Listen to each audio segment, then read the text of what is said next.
Pada akhirnya saat ku kembali ke surga.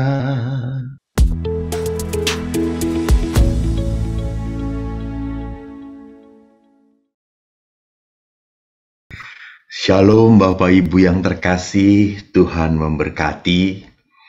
Terima kasih banyak kalau malam hari ini saya diundang di hadapan Anda semua untuk sama-sama berbicara dan merenungkan tentang panggilan pada kekudusan. Maka saya lebih senang berbicara tentang panggilan pada kekudusan. Apalagi pada tanggal 1 November Gereja Katolik merayakan Hari Raya Semua Orang Kudus. Dilanjutkan dengan jiwa-jiwa orang beriman yang sudah meninggal dunia. Ini berarti apa? Berarti gereja itu punya konsep bahwa status warga gereja itu ada 3 status. 1, status orang-orang yang sudah kudus, sudah mulia, sudah berbahagia bersama Bapa. Mereka adalah santo santa. Dan tentunya kita tahu bahwa orang-orang kudus ini apa tanda-tandanya bahwa mereka sudah dimuliakan oleh Tuhan? Apa tanda-tandanya bahwa mereka sudah berbahagia di dalam kerajaan Bapa? Tentunya gereja salah satunya memperlihatkan orang itu bisa masuk ke dalam santo, orang kudus. Salah satunya adalah bahwa kita berdoa melalui perantaraan orang kudus itu dan dikabulkan. Itu salah satu item dari pengangkatan orang kudus. Lalu yang kedua adalah orang-orang yang masih di dunia ini, kita. Kita adalah orang-orang yang masih di dalam pengembaraan. Kita adalah orang-orang yang masih dalam perjuangan. Perjuangan yang dikatakan oleh Paulus adalah perjuangan melawan kedagingan. Roh kita kuat, apa yang kita inginkan selalu hal yang baik. Tetapi apa yang kita lakukan jatuh lagi pada kegagalan, jatuh lagi pada dosa, jatuh lagi pada kelemahan. Ini perjuangan kita. Maka sebagai seorang beriman kita selalu berdoa mohon para kudus, Bunda Maria mendoakan kita. Dalam litani itu pun kita doakan, di dalam rosario kita memohon bahwa Bunda Maria menyertai dan mendoakan permohonan dan doa-doa kita. Dan yang terakhir adalah jiwa-jiwa di api penyucian. Jiwa-jiwa itulah yang kita doakan di dunia ini untuk mereka yang sudah dipanggil oleh Tuhan. Kita percaya bahwa kita punya saudara-saudari yang sudah dipanggil. Kita tidak tega, kita tidak rela bahwa orang yang dicintai menderita. Maka tanda cinta kita adalah dengan apa? Dengan intensi ekaristi, intensi novena, intensi puasa, intensi berderma. Itu adalah cara-cara kita untuk mohon belas kasih Tuhan bagi jiwa-jiwa yang berada di api penyucian. Nah, karena waktu saya mencoba untuk merangkai permenungan ini, saya kok langsung tertarik bagaimana kalau kita berbicara tentang kekudusan. Karena kekudusan ini adalah hal yang dikejar, harusnya hal yang dikejar oleh setiap orang beriman. Kenapa Anda berdoa? Harusnya semata-mata kita berdoa bukan untuk memohon, minta pada Tuhan. Sesungguhnya dalam doa kita mau mengejar kekudusan. Kekudusan dalam doa dicapai pada saat kita bisa merubah hati kita. Jadi saya senang sekali bahwa Santa Teresa berkata bahwa doa itu bukan merubah Allah. Doa itu merubah hati manusia supaya berhati seperti Bapa, supaya seturut kehendak Allah. Jadi doa semata-mata bukan demi diri sendiri. Doa adalah sebuah karya tindakan manusia untuk mengejar kekudusan. Nah, kalau kita mencoba untuk kembali pada kitab suci, bagaimana hal itu digambarkan secara jelas di dalam kitab suci? Mari kita lihat Injil. Anda bisa lihat Injil Matius bab 5 ayat 43 sampai 48. Dikatakan, "Kamu telah mendengar firman, kasihilah sesamamu manusia dan bencilah musuhmu. Tetapi aku berkata kepadamu, kasihilah musuhmu dan berdoalah bagi mereka yang menganiaya kamu. Karena dengan demikian kamu menjadi anak-anak Bapamu yang di surga. Ia menerbitkan matahari bagi orang jahat dan orang baik, dan menurunkan hujan bagi orang benar dan orang yang tidak benar. Apabila kamu mengasihi orang yang mengasihi kamu, apakah upahmu? Bukankah pemungut cukai juga berbuat demikian? Dan apabila kamu hanya memberi salam kepada saudara-saudaramu saja, apakah lebihnya daripada perbuatan orang lain? Bukankah orang yang tidak mengenal Allah pun berbuat demikian? Karena itu, haruslah kamu sempurna, sama seperti Bapamu yang di surga adalah sempurna." Demikianlah Injil Tuhan. Terpujilah Kristus. Bapak Ibu yang terkasih, kalau kita coba merangkai kata-kata Yesus ini, kasih itu ada hubungannya dengan kesempurnaan. Jadi rupanya kesempurnaan itu dicapai dengan tindakan kasih. Karena Bapa pun mengasihi semua orang tanpa kecuali. Maka kesempurnaan itu berarti apa? Berarti singkatnya, mudahnya, kesempurnaan itu berarti saya bisa mengasihi seperti Bapa mengasihi manusia. Maka ini pun diangkat di dalam sakramen-sakramen. Misalnya di dalam sakramen perkawinan. Mengapa tanda kehadiran sakramen perkawinan ada di dalam diri pasangan? Karena sakramen perkawinan itu berjalan, kehadiran Allah itu sungguh nyata pada saat kita bisa menghadirkan kebaikan Tuhan pada pasangan kita. Disitulah letak sakramentalitas gereja.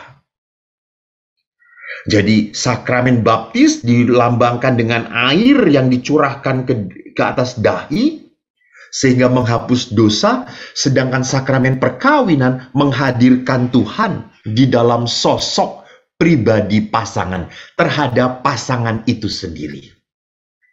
Di sini letaknya kesempurnaan, di sini letaknya kekudusan. Maka kekudusan ini pun tidak hanya bergetar gitu ya, digaungkan oleh Injil, oleh Yesus di dalam kitab suci, tetapi dekret gereja pun, ensiklik gereja pun, Lumen Gentium artikel 42. Lumen Gentium itu hasil karya dari Konsili Vatikan, konsili yang membuat gereja itu semakin terbuka, konsili yang membuat gereja itu menjadi bertumbuh, berkembang. Dikatakan di dalam Lumen Gentium, semua orang beriman Kristiani diajak dan memang wajib mengejar kesucian dan kesempurnaan status hidup mereka. Oleh karena itu, hendaklah semua memperhatikan agar mereka mengarahkan keinginan hati dengan tepat, supaya mereka dalam mengejar cinta kasih yang sempurna jangan dirintangi menggunakan hal-hal duniawi dan melekat pada kekayaan melawan semangat kemiskinan Injili. Itulah maksud nasihat Rasul Paulus. Orang yang menggunakan barang dunia ini jangan sampai berhenti di situ. Sebab berlalulah dunia seperti yang kita kenal sekarang ini. Jadi kalau kita mencoba untuk mendengarkan apa kata bapak-bapak konsili, hasil dari konsili Vatikan kedua, bahwa kesucian, kesempurnaan itu harus dikejar. Bahasa Paulus, aku sudah berlari dan menang dari perlombaan ini. Jadi kesucian itu bukan sesuatu yang semata-mata diberikan kepada Tuhan. Betul, kekudusan itu anugerah, benar, anugerah. Jadi kekudusan itu adalah anugerah karena apa? Karena Allah mencurahkan Roh Kudusnya ke dalam batin kita. Maka pertama-tama kekudusan adalah anugerah.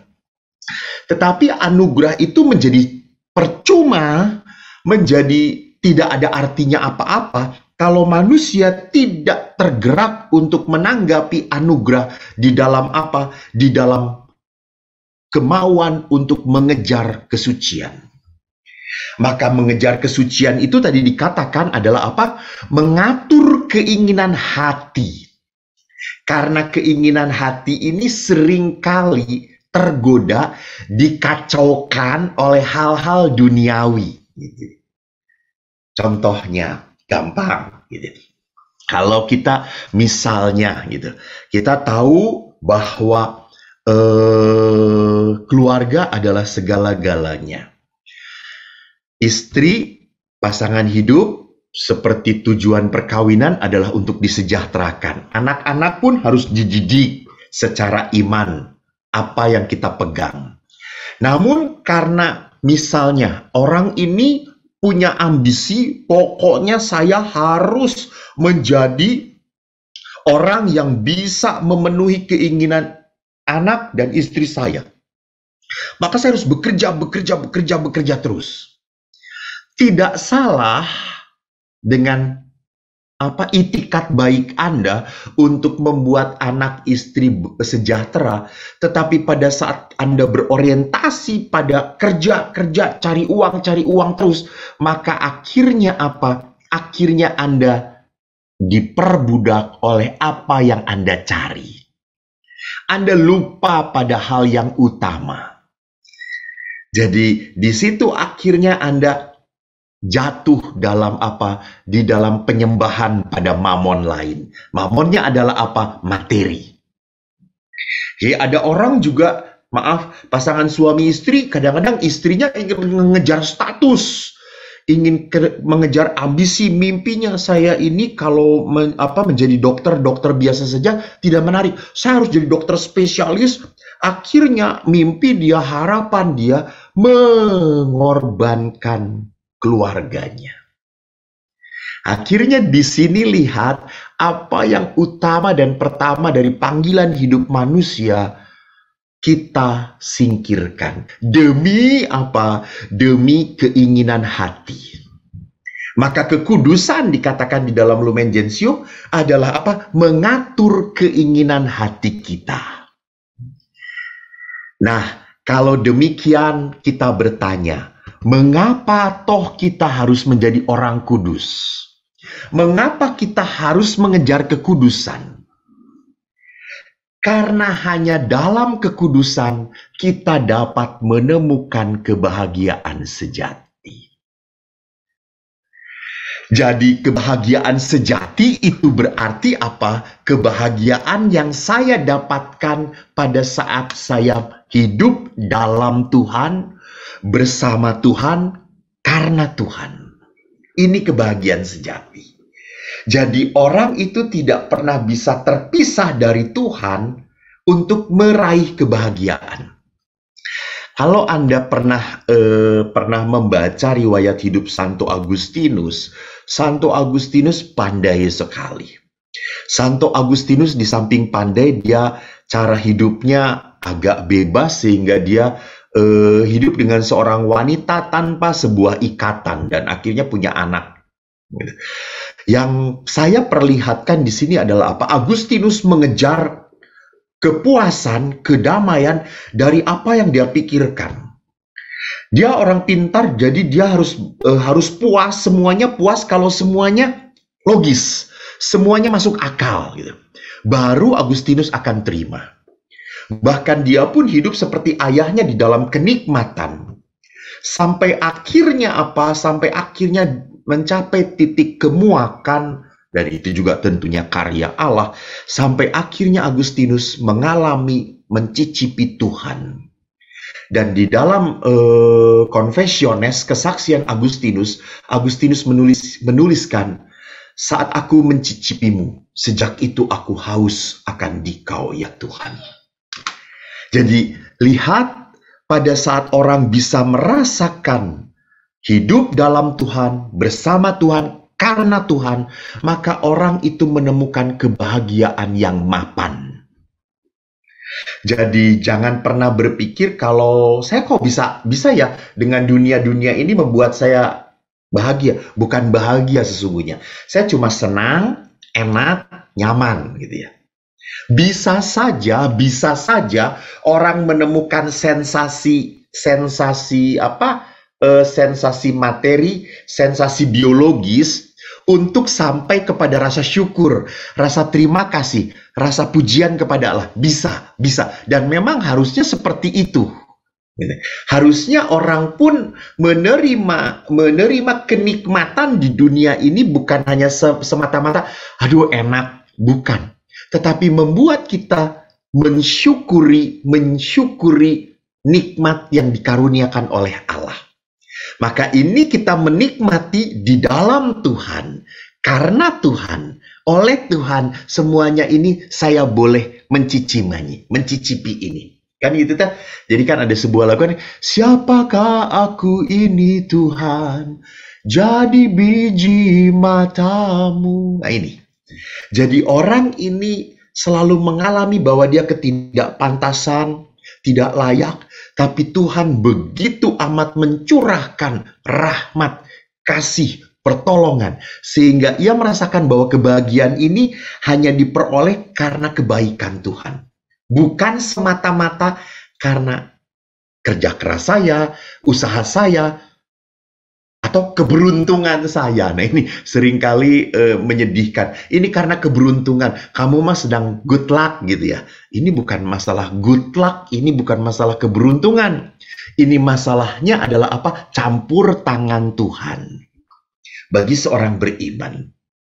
Yang kedua, mengapa kita harus mencapai kesucian? Jadi kesucian itu membuat kita hidup dalam damai sejati yang diberikan oleh Roh Allah sendiri. Dan yang kedua, mengapa kita mengejar kekudusan? Karena dengan mengejar kekudusan kita bisa mengerti arti hidup kita sesungguhnya. Jadi kita bisa sadar, Tuhan itu sejak awal mula, ingat sejak awal mula menciptakan manusia di mana? Di Taman Firdaus. Di taman yang penuh berkat. Itulah tempat tinggal manusia semula. Namun karena dosa akhirnya manusia jatuh ke dunia. Dan Allah ingin manusia itu kembali ke Firdaus. Ke taman yang diciptakan oleh Allah penuh damai dan sukacita. Maka karena manusia jatuh makin tenggelam, akhirnya Allah mengutus anaknya untuk menebus. Mengangkat kembali harkat manusia supaya apa? Supaya layak masuk ke dalam kebahagiaan kekal.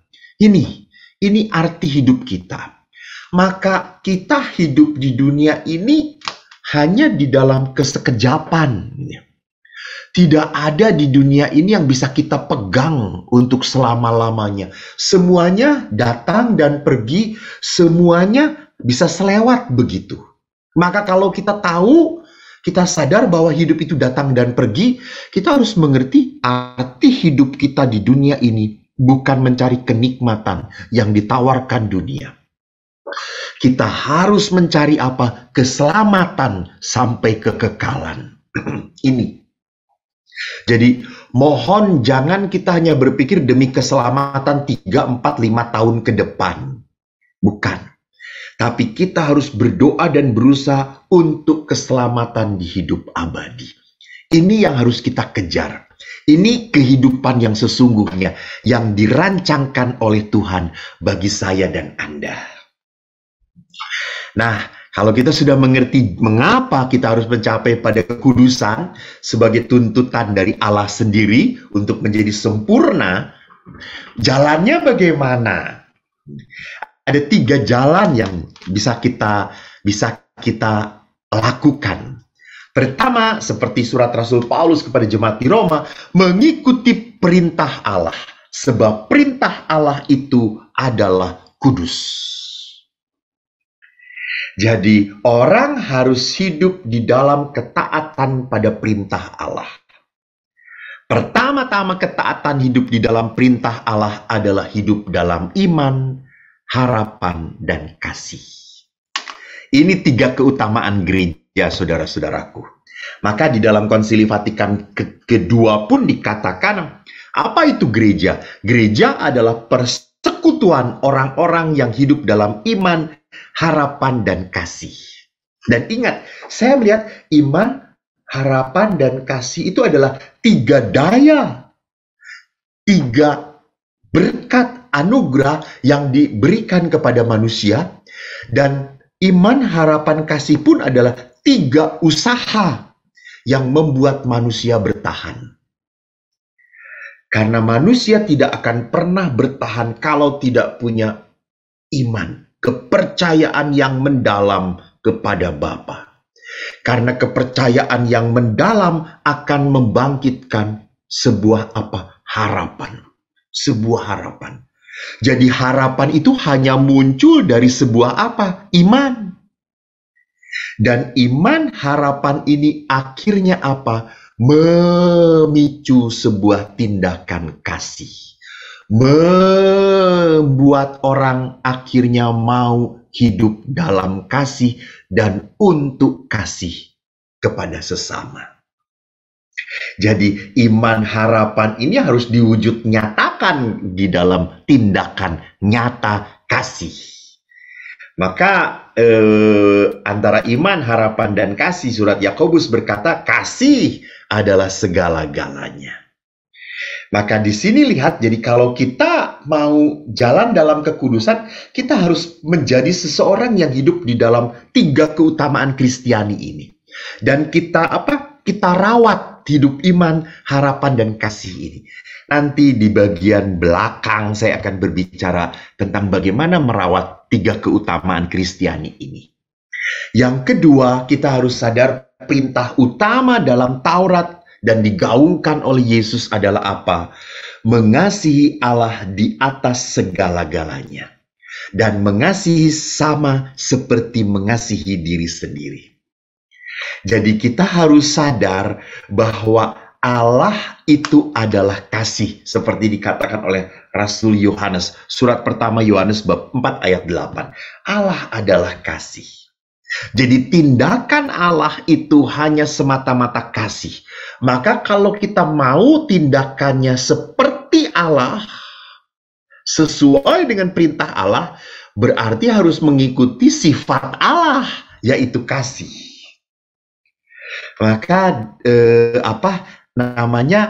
untuk mencapai sebuah keinginan hati untuk selalu hidup dalam kasih, kita harus berjuang. Itu bertempur dengan diri sendiri. Dan pertempuran itu hanya mungkin dimenangkan oleh sebuah kerendahan hati dan kelembutan. Jadi kerendahan hati itu berarti apa? Kerendahan hati itu berarti orang ini tidak merasa paling benar. Orang ini selalu mau berubah, selalu mau bertobat, selalu mau mengakui kesalahan. Dan kelembutan ini berarti apa? Semuanya diselesaikan dengan semangat kasih. Bukan semuanya diselesaikan siapa yang benar. Gitu ya. Kalau kita menyelesaikan permasalahan hanya semata-mata demi siapa yang benar, tidak salah, tidak salah. Namun seringkali toh itu tidak akan membuat damai, tidak akan membuat sukacita. Justru kelemah lembutanlah yang mengalahkan kejahatan. Kedua, untuk mencapai pribadi yang sesuai dengan perintah Allah, penuh kasih, kita harus menjadi seorang yang sabar, menanggung segala sesuatu yang Tuhan izinkan terjadi pada kita.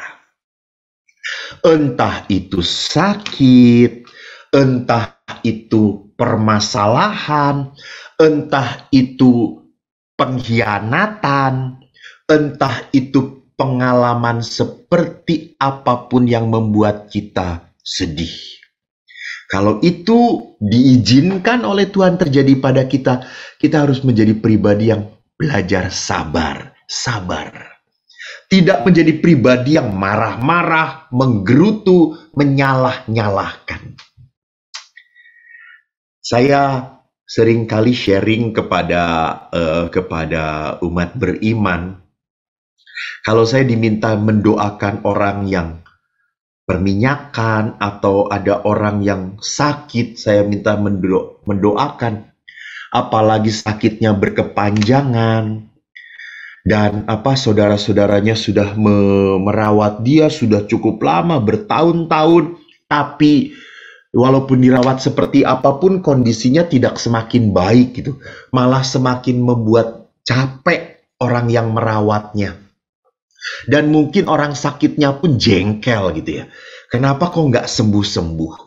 Maka doa saya adalah Tuhan berikan kesabaran, berikan kekuatan kepada mereka.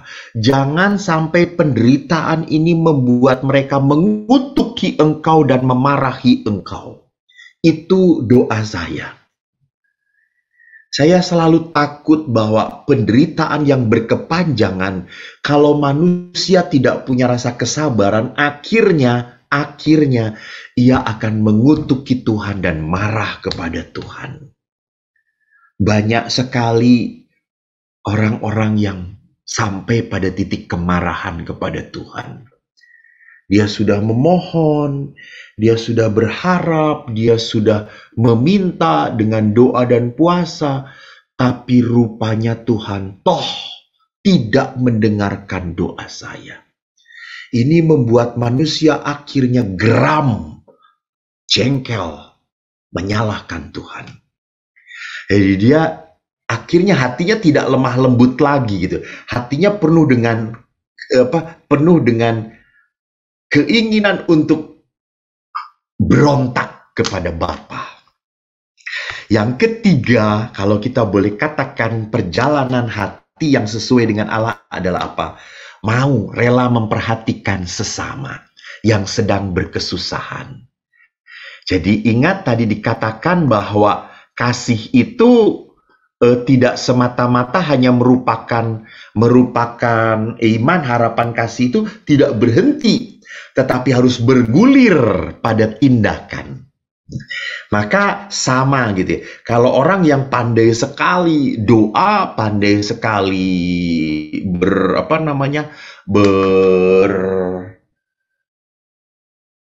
bernyanyi bagi Tuhan, melakukan kudung pujian bagi Tuhan, tapi tidak dibarengi dengan tindakan kasih, maka seperti Yakobus mengatakan, semua seperti gong gemerincing yang berbunyi tanpa arti. Jadi tadi dikatakan bahwa kesempurnaan itu hanya sungguh bisa terlihat dalam tindakan yang penuh dengan kasih. Dan tindakan kasih itu adalah apa? Berani memperhatikan sesama. Jadi kalau orang berani memperhatikan sesama, kita sadar bahwa pusat hidup kita adalah apa? Menghadirkan kerajaan Allah di dalam keluarga kita, di dalam komunitas kita, di tempat kita berada, di tempat pekerjaan atau apapun, kita harus berani bahwa tujuan hidup kita membangun kerajaan Allah. Dan kalau membangun kerajaan Allah itu berarti apa? Kita harus punya mata seperti mata Yesus. Kita harus punya hati seperti hati Yesus. Dan kita harus punya tangan seperti tangan Yesus. Kedua, menanggalkan diri. Jadi tadi yang pertama adalah mengikuti perintah Allah. Yang kedua adalah apa? Menanggalkan diri kita yang lama dari dosa dan kebiasaan negatif untuk hidup sebagai manusia di dalam roh. Menanggalkan manusia lama kita. Kita tentunya punya kebiasaan-kebiasaan buruk gitu. Kan maaf, ada orang-orang tertentu, mohon maaf. Kalau marah itu tidak bisa menahan diri. Wah, dia bisa meledak-ledak sampai pembantunya pun kalau dimarahin bisa bergetar ketakutan. Lalu setelah itu dia, aduh, kok saya marah seperti itu ya? Nah, tidak bisa seperti itu dijadikan ini sudah karakter saya gitu ya. Ini sudah bawaan dari diri saya. Ya oke. Maka kita harus belajar merubah. Kita harus belajar menanggalkan hidup lama kita. Kalau kita sudah mengenal Kristus, kalau kita sudah merasakan cinta Kristus, kita tidak boleh tetap menjadi manusia lama. Kita harus melawan kelemahan diri kita, bukan kalah pada kelemahan diri kita. Jadi disinilah akhirnya kita menjadi orang yang hidupnya apa? Terarah pada hal-hal yang mulia. Terarah pada hal-hal yang lebih berkenan pada Tuhan. Jadi kalau orang yang yang berpikir kepada hal-hal yang lebih berkenan pada Tuhan, dia mau memberikan waktu, pikiran, hati, bahkan materi untuk memuliakan Tuhan. Karena saya tahu ini adalah cara saya untuk mengasihi Tuhan. Jadi memberikan waktu, entah itu untuk keluarga kita, untuk memperhatikan anak-anak kita, memperhatikan pasangan kita, memperhatikan orang yang sakit. Ini adalah cara kita untuk mengasihi Tuhan. Mengampuni kelemahan pasangan, ini pun adalah cara kita mengasihi Tuhan. Jadi bukan hanya semata-mata itu sebagai tindakan kasih kepada dia, tidak. Pada saat kita melakukan pengampunan kepada pasangan kita, itu pun saya lakukan sebagai bukti cinta saya kepada Tuhan. Tindakan kasih saya kepada Tuhan. Jadi ingat, tindakan kasih kepada Allah dan sesama itu tidak pernah terpisahkan, selalu menyatu. Yang vertikal dan horizontal pada salib. Cinta pada Allah dan cinta sesama akhirnya bertemu di dalam salib. Spiritualitas ke salib. Jadi menanggalkan manusia lama itu berarti apa? Saya tidak boleh takluk dengan kelemahan. Saya kalau tahu punya kelemahan, ya saya harus menjauhi. Hal yang paling saya gumuli dalam hidup saya adalah bagaimana saya sebagai seorang imam pun mau untuk untuk memberikan waktu, memberikan tenaga, perhatian, tidak hanya untuk umat, tetapi juga untuk rekan-rekan imam saya, teman-teman imam saya. Ini yang lebih sulit, gitu. Ini yang lebih sulit. Lebih mudah memperhatikan umat, karena umat itu kan menyenangkan, baik-baik, mudah diatur. Tapi kalau untuk memperhatikan teman serumah, sesama imam, itu susah. Kenapa? Satu, sama-sama laki-laki. Kedua, pinter-pinter. Ketiga, mereka pun punya power, punya kekuasaan. Gitu. Sehingga pada saat saya harus memperhatikan orang yang seperti ini, kadang-kadang mereka tidak mengucapkan terima kasih, tidak melakukan seperti yang saya harapkan, yang saya minta. Itu membuat akhirnya saya enggan untuk setia dalam perbuatan baik. Ini Kita lupa bahwa saya melayani teman saya itu berarti apa? Inilah tindakan kasih saya kepada Tuhan. Ini mengangkat hal biasa menjadi hal rohani. Yang terakhir adalah apa? Meneladani Kristus dalam kata, pikiran, dan perbuatan. Ingat kata-kata Yesus, hendaklah engkau mengasihi Tuhan Allahmu dengan segenap hatimu, jiwamu, pikiran, akal budimu, dan kekuatanmu. Dan untuk mengasihi Allah di dalam kata dan pikiran tentu menjadi sebuah perjuangan keras. Selalu banyak godaan. Selalu ada orang yang mengatakan, Romo, kenapa ya kalau mau jadi baik, saya tuh punya niat baik sekali. Saya punya keinginan bagus, kok tiba-tiba selalu aja ada godaan gitu ya. Contohnya, saya selalu contoh hal yang gampang. Contoh saya bergumul dengan dengan kelemahan saya. Saya tuh ingin suatu hari tuh, aduh, saya mau saya kalau bisa 1 bulan ini rosario saya tidak akan putus-putus jam 9 terus. Jam 9 malam saya usahakan rosario terus. Tiba-tiba selalu aja ada godaan. Pada saat jam 9, ada tugas lah, ada telepon lah, ada film yang bagus sedang ditonton lah, ada bacaan yang sedang saya baca lah. Semua itu membuat saya akhirnya Akhirnya menggagalkan niat baik saya. Maka saya mau mengatakan untuk jalan kekudusan itu tidak akan pernah mulus, saudara-saudaraku. Tidak pernah mulus. Tetapi saya mau mengatakan jangan pernah putus asa. Teruskan. Kenapa? Karena di dalam jalan mencapai kekudusan, kita menghadapi kelemahan. Entah itu seksualitas, kekayaan, ataupun kesombongan. Jadi ini yang kita lawan, kelekatan-kelekatan ini. Maka yang terakhir ada 3 pola injili untuk melawan godaan. Pertama, kesucian, kemurnian. Kesucian, kemurnian ini kita tunjukkan lewat Lewat kelekatan kepada Allah. Dan kesetiaan pada panggilan kita. Ini menunjukkan kesucian dan kemurnian kita. Kelekatan kepada Allah berarti apa? Berarti saya mempunyai rutinitas, intimitas dengan Tuhan. Saya selalu ingat apa yang saya katakan tentang Yohanes Paulus kedua. Saya amat terkesan dengan kesaksian sekretarisnya seorang kardinal.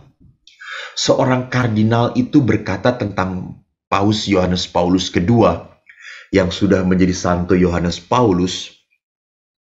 Beliau itu berkata, Yohanes Paulus ini tidak pernah mencari waktu untuk berdoa.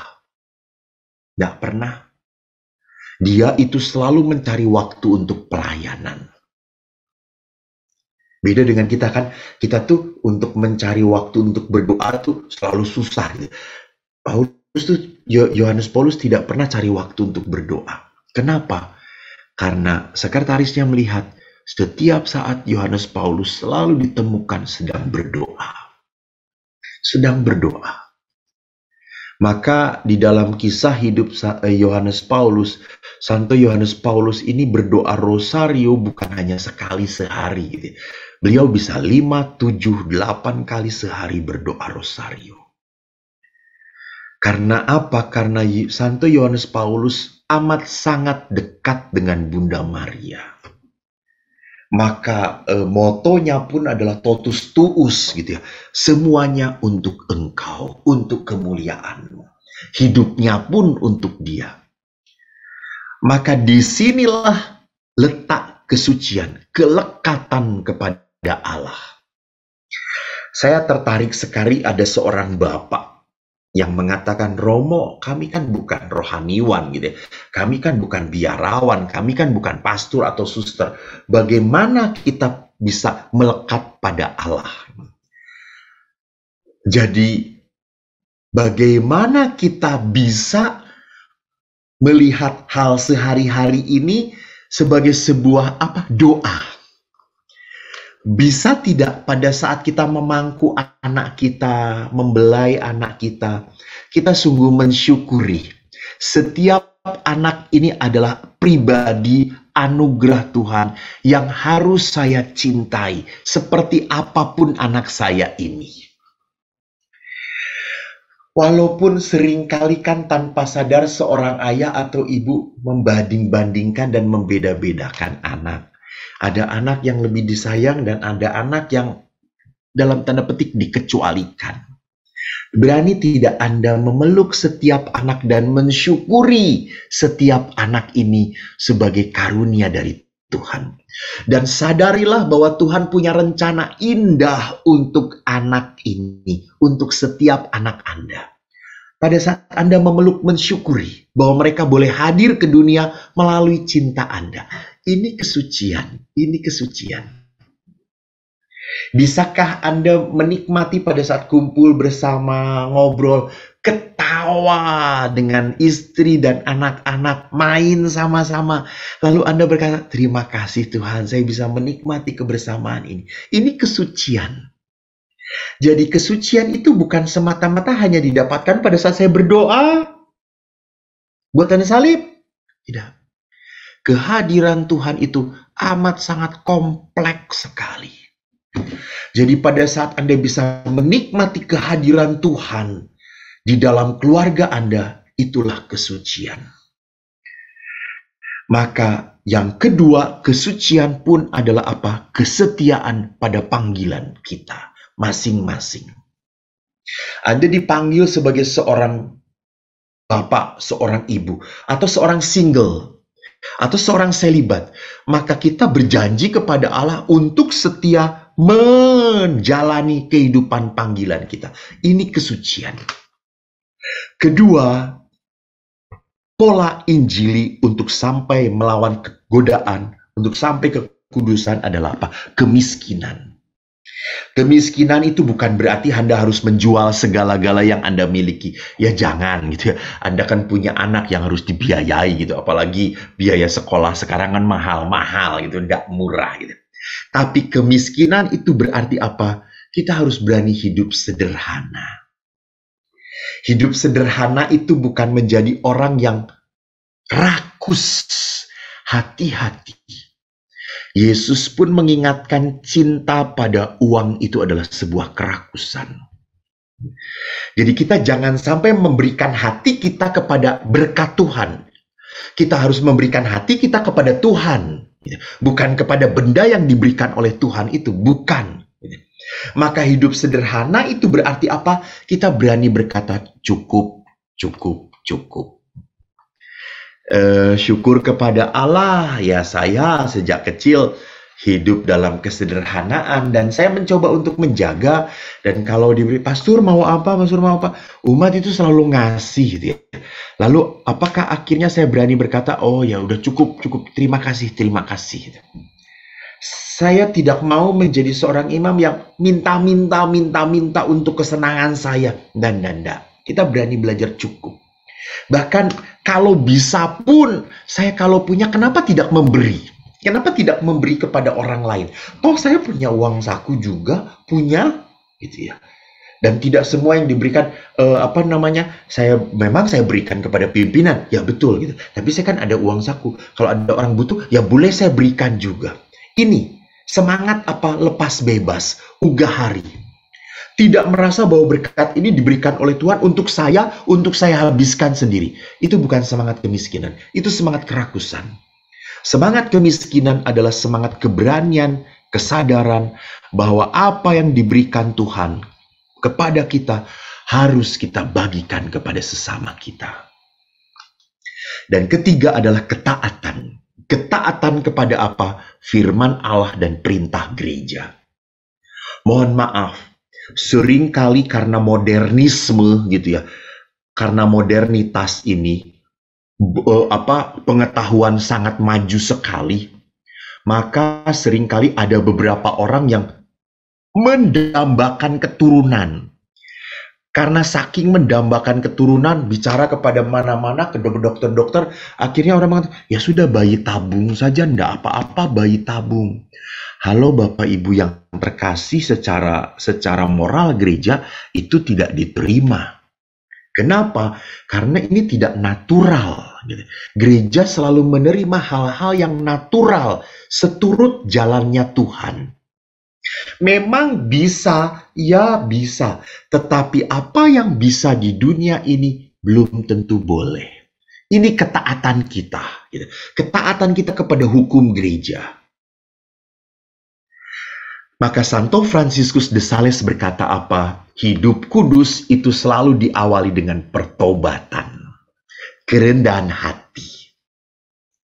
Dan yang kedua, hidup kudus itu harus didukung oleh rutinitas. Doa, baca firman, perbuatan amal kasih, sakramen, dan menyangkal diri. Menyangkal diri itu berarti apa? Saya maunya ini tapi tidak saya lakukan. Saya justru melakukan hal yang terbalik. Itu penyangkalan diri. Jadi hal-hal ini akan menjadi sebuah rutinitas yang membentuk hati saya. Jadi hatiku akhirnya seperti hati Tuhan. Dan terakhir Fransiskus de Sales mengatakan, di dalam kekudusan kita harus menjadikan kehendak Allah sebagai kehendak kita sendiri. Maka Bunda Maria dalam doanya selalu berkata, terjadilah padaku seturut kehendakmu. Saya ingat sekali apa yang dikidungkan dalam sebuah lagu. Lagunya berkata seperti ini. Saya tadinya mau pakai gitar, tapi gitarnya mau saya pakai tadi fales, jadi tidak pakai gitar. Menarik di sini kata-katanya. Ku tak membawa apapun juga saat ku datang ke dunia. Ku tinggal semua pada akhirnya saat ku kembali ke surga. Inilah yang ku punya, hati sebagai hamba yang mau taat dan setia padamu Bapa. Kemanapun kau bawa, hati yang menyembah dalam roh dan kebenaran sampai selamanya. Saudaraku, kita datang ke dunia ini tidak membawa apa-apa. Dan kita akan kembali dari dunia ini pun tanpa membawa apa-apa, kecuali membawa cinta kita kepada Tuhan. Semoga semakin hari cinta Anda kepada Allah semakin terwujud dalam pengabdian kepada sesama. Itulah sebuah kekudusan. Tuhan memberkati. Shalom. Terima kasih.